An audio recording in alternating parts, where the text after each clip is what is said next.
आइए अब रुक करते हैं प्रगति मार्ग का, जहां ऐसी खबरें हैं जो कि देश की तरक्की, प्रगति और लोगों की काबिलियत दिखाती है। आज आपको राजस्थान के एक ऐसे गांव में हम लिए चलते हैं जहां प्लास्टिक के खिलाफ मुहिम चलाई जा रही है।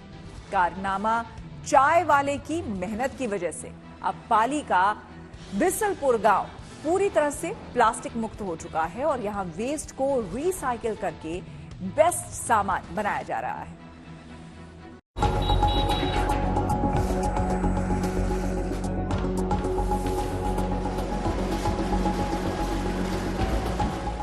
राजस्थान के पाली का ये बीसलपुर गांव है। वैसे तो ये गांव देश भर में टूरिस्ट प्लेस जवाई बांध के लिए जाना जाता है, लेकिन अब इस गांव ने अपनी एक नई पहचान बना ली है।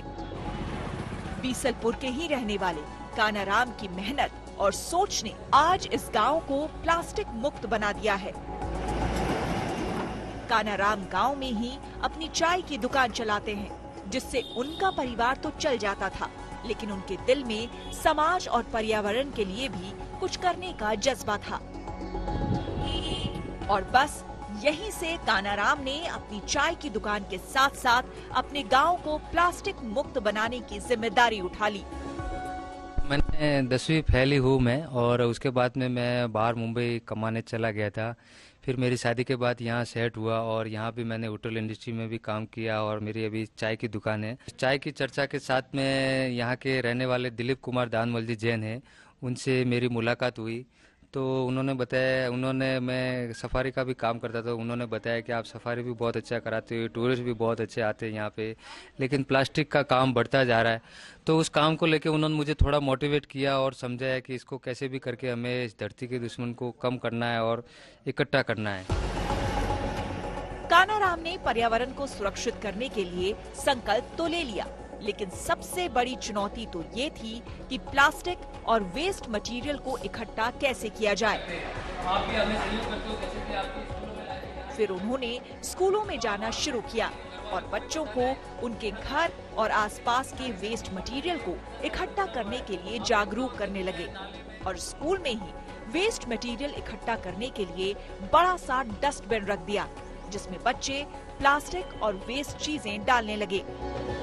इसलिए स्टार्ट इन्होंने उच्च माध्यमिक विद्यालय बलौना से की थी, जहाँ पे हमने बच्चों को प्रेरित किया कि आप अपने घर से, अपने गली से प्लास्टिक के कचरों को एकत्रित करें। उन्होंने यहाँ पर एक बॉक्स लगाया, बच्चे एकत्रित करते लाके यहाँ करते थे।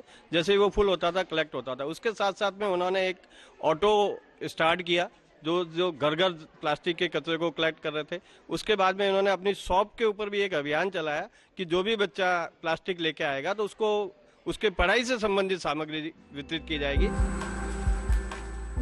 अब आसपास के इलाकों से कानाराम के पास प्लास्टिक और वेस्ट मटेरियल पहुंचने लगा और उन्होंने गांव में ही कुछ समाज सेवी संस्था की मदद से वेस्ट मटेरियल को रिसाइकिल करने की फैक्ट्री लगवाई, जिसमें अब प्लास्टिक को प्रोसेस कर वेस्ट मटेरियल से काम के बेस्ट सामान बनाए जाते हैं।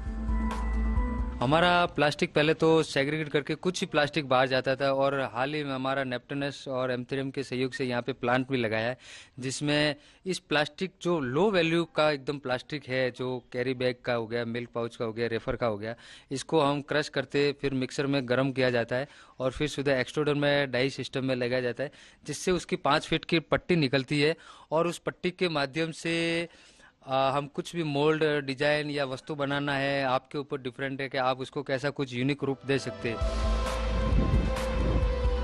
वाकई में कानाराम की पहल से अब उनका गांव प्लास्टिक मुक्त हो चुका है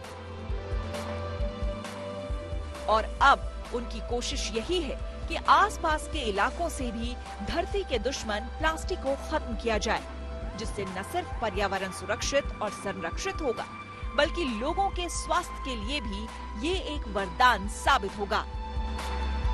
पाली से भारत भूषण जोशी के साथ bureau report, good news today.